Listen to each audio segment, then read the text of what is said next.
Hello student, स्वागत है आपका अपने चैनल एमसीएम कक्षा पर। मैं आपका रिजवान सर। जैसे कि आपको पता, हम पढ़ाते हैं यहाँ पे क्लास 9, 10, 11, 12 के लिए रिस्पेक्टिव वीडियोस। और आज का ये जो हमारा लेक्चर है वो हमारा फाइनल लेक्चर है क्लास 9 के एटम एंड मॉलिक्यूल्स का। अभी तक हम इसके अंदर बहुत कुछ सीख चुके हैं। हम ये जान चुके हैं कि एटम्स क्या होते हैं, हमने इसके रिगार्डिंग कुछ लॉज जाने, डाल्टन की एटॉमिक थ्योरी के बारे में पढ़ा, और हमने अपने लास्ट लेक्चर के अंदर समझा था कि किस तरीके से हम एटम की वैलेंसी और उसका चार्ज निकालते हैं।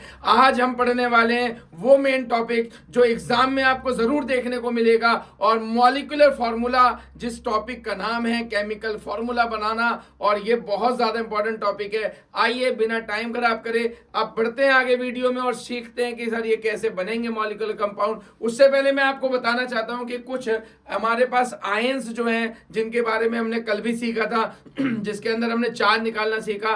तो आज हम कुछ आयंस के बारे में पढ़ लेते हैं और कुछ पॉली एटॉमिक आयंस के बारे में पढ़ते हैं। आपको याद होगा मैंने आपको एटॉमिसिटी बताई थी, atomicity number of the atoms in a molecule. तो आज मैं कुछ पॉली एटॉमिक आयंस के बारे में आपको और उनके चार्ज के बारे में बताऊंगा, और फिर हम उनके साथ बनाएंगे कंपाउंड, और यही फाइनल हमारे एग्जाम में मिल लेंगे आपको। देखिए, आइए देखते हैं सम आयंस एंड देयर सिंबल्स। कुछ आयंस और उनके सिंबल, जैसे कि आपको हमने कल बताया कि सोडियम, जिसका जो सिंबल है Na है, और उसका चार्ज कितना होता है +1, और इसकी वैलेंसी भी हमने आपको बताई थी, इसकी वैलेंसी कितनी है 1। सिमिलरली पोटेशियम का चार्ज कितना रहेगा +1, सिल्वर का चार्ज कितना रहेगा +1, मैग्नीशियम का कितना रहेगा +2। और अगर आपको अभी भी कोई कंफ्यूजन है, कोई हमारा नया व्यूअर है और ये देख रहे हैं कि सर ये +2 चार्ज कैसे आया, तो आइए मैं मैग्नीशियम से आपको समझा देना चाहता हूं दोबारा कि किस तरीके से वो आया। देखिए, मैग्नीशियम जिसका नंबर होता है एटॉमिक नंबर 12, और ये 12 क्या बता रहा है कि 12 ही इलेक्ट्रॉन्स है और 12 ही क्या है इसके पास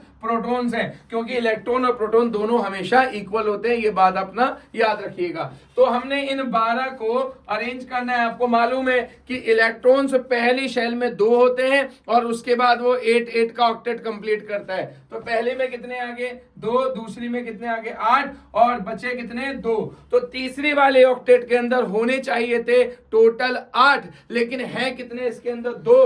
तो हमें कितने चाहिए 6। ये पॉसिबल नहीं है कि वो 6 इलेक्ट्रॉन ले सके, इसलिए वो 2 इलेक्ट्रॉन को रिलीज कर देगा। और इलेक्ट्रॉन पे नेगेटिव चार्ज, और नेगेटिव चार्ज को अगर रिलीज करेगा तो बचेगा क्या पॉजिटिव चार्ज। तो इसलिए 2 इलेक्ट्रॉन को रिलीज करने के बाद मैग्नीशियम पे आने वाला है 2+। ये है 2 पॉजिटिव चार्ज। इस तरीके से चार्ज निकाला है। तो ये हमने कुछ आयंस लिखे हैं, इनका हमने पॉजिटिव नेगेटिव जो चार्ज है वो हमने यहाँ पे लिखा है जनरली। और यहाँ देखिए, ये कुछ मैंने पॉली एटॉमिक आयंस लिखे हैं, जैसे अमोनियम।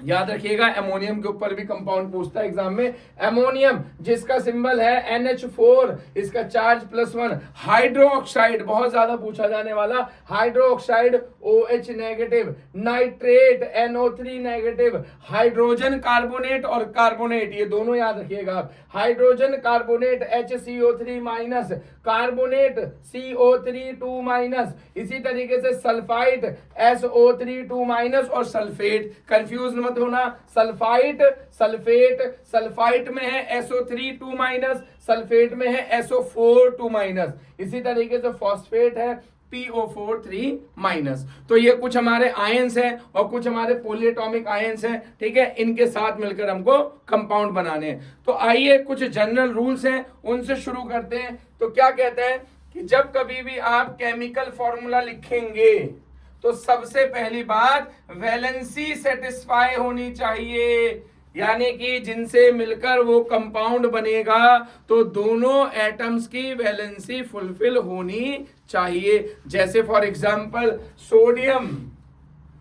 सोडियम का चार्ज कितना है +1। ठीक इसी तरीके से कल हमने निकाला क्लोरीन का चार्ज कितना -1। तो सोडियम की भी वैलेंसी 1 होती है, क्लोरीन की भी वैलेंसी 1 होती है, और दोनों की वैलेंसी यहाँ पे सेटिस्फाई हो जाएगी, और यहां से हमारा ये कंपाउंड बन जाएगा सोडियम क्लोराइड। तो याद रखिएगा कि वैलेंसी आपकी फुलफिल होनी चाहिए, सेटिस्फाई होनी चाहिए। और दूसरा, उसके बाद देखिए कुछ कंपाउंड ऐसे हैं जिसके अंदर आपको मेटल और नॉन मेटल दोनों दिखेंगे। ठीक है, तो आपको याद रखना है कि जब कभी भी आप कंपाउंड का नाम लिखेंगे आप हमेशा मेटल को पहले लिखेंगे और नॉन मेटल को बाद में लिखने वाले हैं। जैसे मैंने अभी लिखा सोडियम क्लोराइड, तो ये देखिए ये मेटल है और ये क्या है, नॉन मेटल है। ठीक है, चैप्टर नंबर 2 में हम पढ़ चुके हैं कि मेटल क्या है, नॉन मेटल क्या है। इसी तरीके से देखिए मैग्नीशियम क्लोराइड, तो यहाँ पे ये मेटल है और ये क्या है, नॉन मेटल है। तो मेटल को आप पहले रखेंगे और नॉन मेटल को आप बाद में रखेंगे। और तीसरा सबसे ज्यादा इंपॉर्टेंट, जहां पे बच्चों के मार्क्स कटते हैं, मैं अक्सर बच्चों को ये बताता हूं अपनी क्लास के अंदर भी, मलिक कैरियर मेंटर्स पर, कि आप कभी भी इस तीसरे रूल को ना भूलें। ये बहुत ज्यादा जरूरी है कि जब कभी भी आप पॉली एटॉमिक आयंस की बात करेंगे तो ध्यान रखिए कि पॉली एटॉमिक आयंस अगर सिंगल है तो आप बिना ब्रैकेट के लिखिए, लेकिन अगर पॉली एटॉमिक आयन 2, 3, 4 आते हैं तो आप उसको ब्रैकेट में डालना मत भूलिएगा। जैसे एग्जाम्पल मैग्नीशियम हाइड्रोक्साइड, तो देखिए इस तरीके से लिखा जाता है मैग्नीशियम हाइड्रोक्साइड। तो हाइड्रोक्साइड क्या है, अपना एक पॉली एटॉमिक आयन है जिसका चार्ज कितना है, -1 है। और यहां पर मैग्नीशियम के साथ हम लेकर आए हैं इसको, तो हमने इसको ब्रैकेट में रखा क्योंकि हाइड्रोक्साइड कितने चाहिए, 2। अब आपके दिमाग में ये उठ रहा होगा कि सर आपको कैसे पता कि हाइड्रोक्साइड 2 आएंगे या 3 आएंगे या 4 आएंगे। तो आओ यही तो सीखना है आज हमारे को इस वीडियो के अंदर कि कैसे पता चलता है। चलिए बिना टाइम गवाए देखते हैं, आप इसका स्क्रीनशॉट ले लीजिए। आइए अब सीखते हैं आगे हमारे को किस तरीके से केमिकल फॉर्मूलाज लिखने होते हैं। देखिए जैसे उसने हमसे कहा पहला मैग्नीशियम ऑक्साइड ही ले लेते हैं, मैग्नीशियम ऑक्साइड कि सर इसका फॉर्मूला बनाना सिखा दीजिए, मैग्नीशियम हाइड्रो ऑक्साइड। ठीक है, तो मैग्नीशियम हाइड्रो ऑक्साइड के अंदर अब देखिए मैग्नीशियम के लिए हम पहले क्या लेंगे, सिंबल लेंगे, सिंबल। तो सिंबल मैग्नीशियम का क्या पढ़ा हमने, Mg, और हाइड्रोक्साइड का क्या पढ़ा हमने, OH। और उसके बाद हम लेंगे इसका चार्ज। तो मैग्नीशियम का चार्ज कितना है, +2, और हाइड्रोक्साइड का कितना है, -1। अब करना है क्रॉस मल्टीप्लाई। तो मैग्नीशियम कितने आने हैं आपके, 1 प्लस या माइनस भूल जाइए। मैग्नीशियम कितना लेना है, 1, और हाइड्रोक्साइड कितने लेने हैं, 2। तो आप ये लिखिएगा Mg, मैग्नीशियम 1 चाहिए, और हाइड्रोक्साइड अपने आप में एक पॉली एटॉमिक आयन है और 2 चाहिए, तो मैंने इसको लिख दिया MgOH ट्वाइस। अगले कंपाउंड की तरफ बढ़ते हैं। जैसे हमने पढ़ा सोडियम क्लोराइड, सोडियम क्लोराइड। तो सोडियम क्लोराइड के अंदर सबसे पहले हम लिखने वाले हैं इसका सिंबल। तो सिंबल क्या हो गया इसका, Na। ठीक है, Na, और क्लोराइड का हो गया Cl। उसके बाद लिखने वाले हम इनकी वैलेंसी। आप पता है कि कंपाउंड को वैलेंसी से भी कर सकते हैं और आप इसको जो है चार्ज से भी कर सकते हैं। तो वैलेंसी, वैलेंसी इसकी वैलेंसी कितनी है, 1। क्लोरीन की वैलेंसी कितनी है, 1। क्रॉस मल्टीप्लाई, सोडियम 1 और क्लोरीन भी चाहिए 1, कंपाउंड बन गया NaCl। तीसरे की तरफ बढ़ते हैं, एल्यूमिनियम क्लोराइड। एल्यूमिनियम क्लोराइड, हम गए सिंबल की तरफ। सिंबल क्या है, एल्यूमिनियम का सिंबल Al, क्लोरीन का सिंबल Cl। आ जाइए उठाइए इसकी वैलेंसी। वैलेंसी कितनी है सर, एल्यूमिनियम की वैलेंसी होती है 3, क्लोरीन की वैलेंसी होती है 1। तो एल्यूमिनियम कितना चाहिए, 1 चाहिए, क्लोरीन कितना चाहिए, 3। बन गया AlCl3। उसके बाद आ जाइए सोडियम कार्बोनेट, पॉलीएटॉमिक की तरफ बढ़ रहे हैं हम, सोडियम कार्बोनेट। यहां आ गए हम सिंबल पर, सिंबल सोडियम का क्या हो गया, Na। कार्बोनेट का सिंबल देखिए क्या है, कार्बोनेट का सिंबल CO3। इसके बाद आ जाइए चार्ज पर। चार्ज क्या है सोडियम का, +1। कार्बोनेट का कितना है, -2। यानी कि सोडियम कितने चाहिए आपको, 2, और कार्बोनेट कितना, 1। तो बन जाएगा Na2CO3। तो उम्मीद है इससे आपको ये समझ में आ गए होंगे कि किस तरीके से हम ये कंपाउंड बनाते हैं। आप स्टूडेंट्स कैसा भी कंपाउंड आप बना सकते हैं, जरूरत है आपको उसके चार्ज या वैलेंसी के मालूमात होने की। अगर आपको पता है कि क्या उसका चार्ज है, क्या उसकी वैलेंसी है और पॉली एटॉमिक आयन का चार्ज क्या है, आप कैसा भी सिंबल स्टूडेंट्स बना सकते हैं। ठीक है, आगे बढ़ते हैं, एक दो और बना के देख लेते हैं, फिर अपने लास्ट टॉपिक की तरफ चलेंगे। देखिए हम बढ़ते हैं आगे, जैसे बोला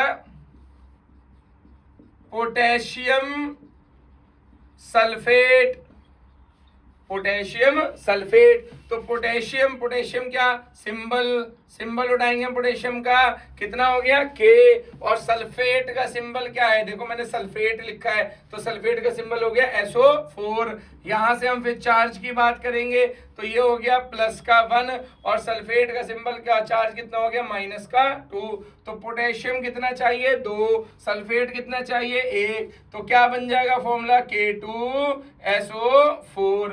और ये बहुत ज्यादा इंपॉर्टेंट, बहुत ज्यादा ध्यान से देखना, कार्बन टेट्रा क्लोराइड, देखो नाम में छुपा है, टेट्रा बोलते हैं 4 को, ट्राई बोलते हैं 3 को। तो क्या करना है आपने, वही सिंबल लेना है, सिंबल कार्बन का लेना है C, और क्लोराइड मतलब क्लोरीन, और उसके बाद आपने देखनी है इनकी वैलेंसी कार्बन की कितनी होती है सर 4, क्लोरीन की कितनी होती है सर 1, तो कार्बन कितना चाहिए 1 और क्लोरीन कितना चाहिए 4, तो क्या बन जाएगा CCl4। काफी इंपॉर्टेंट है, कई बार एग्जाम में आ चुका है, कार्बन टेट्रा क्लोराइड। तो इस तरीके से हम किसी भी कंपाउंड का फॉर्मूला इजीली लिख सकते हैं। कुछ बेसिक रूल जो आपको बताए वो आपको याद रखने होंगे। ठीक है स्टूडेंट्स, इसका स्क्रीनशॉट ले लीजिए आप। अब आगे बढ़ते हैं, अब आता है हमारा लास्ट टॉपिक।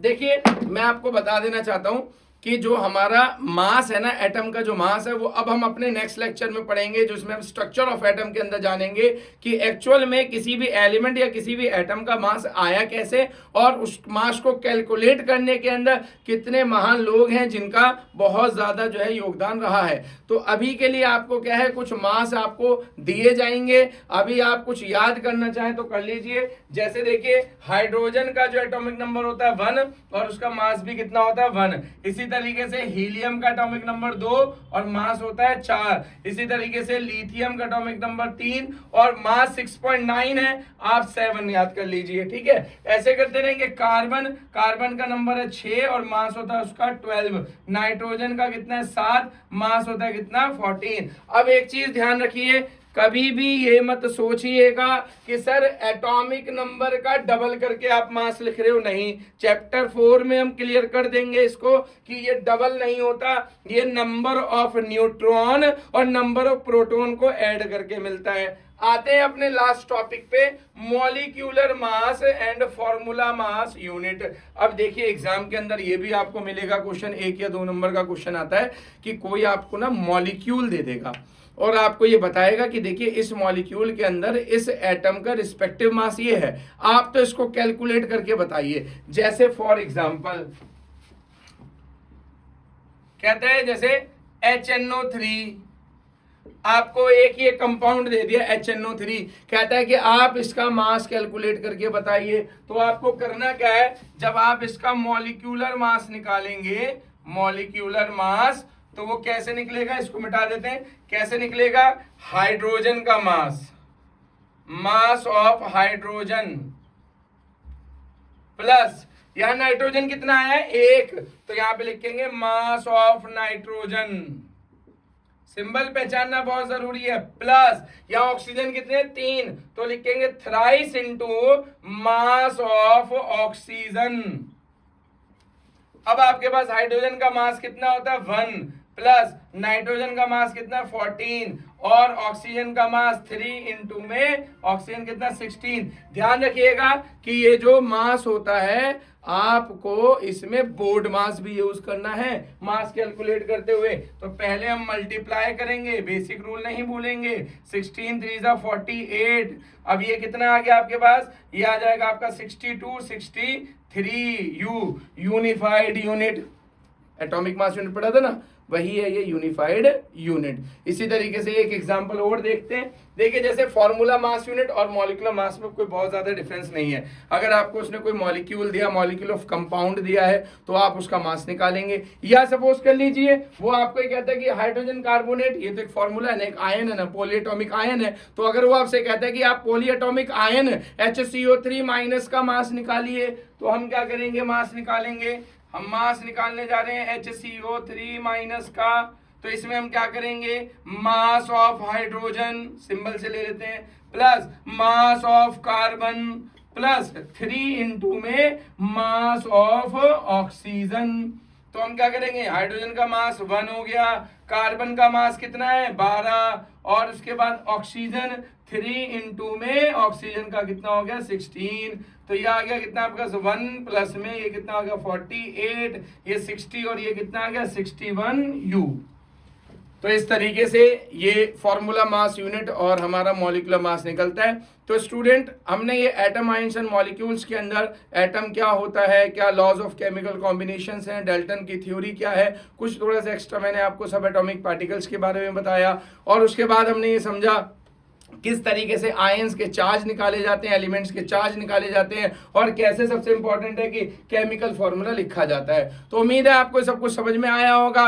ऐसे ही और भी ज्यादा इंटरेस्टिंग लेक्चर हमारे रहेंगे। नेक्स्ट हमारी वीडियो चैप्टर नंबर 4 पर आने वाली है। इसके लिए हमारे साथ आप जुड़े रहिए। अगर हमारा चैनल सब्सक्राइब नहीं किया है तो कर लीजिए, अपने दोस्तों में इस वीडियो को फैला दीजिए और पढ़ते रहिए। लाइक कीजिए, शेयर कीजिए, सब्सक्राइब कीजिए।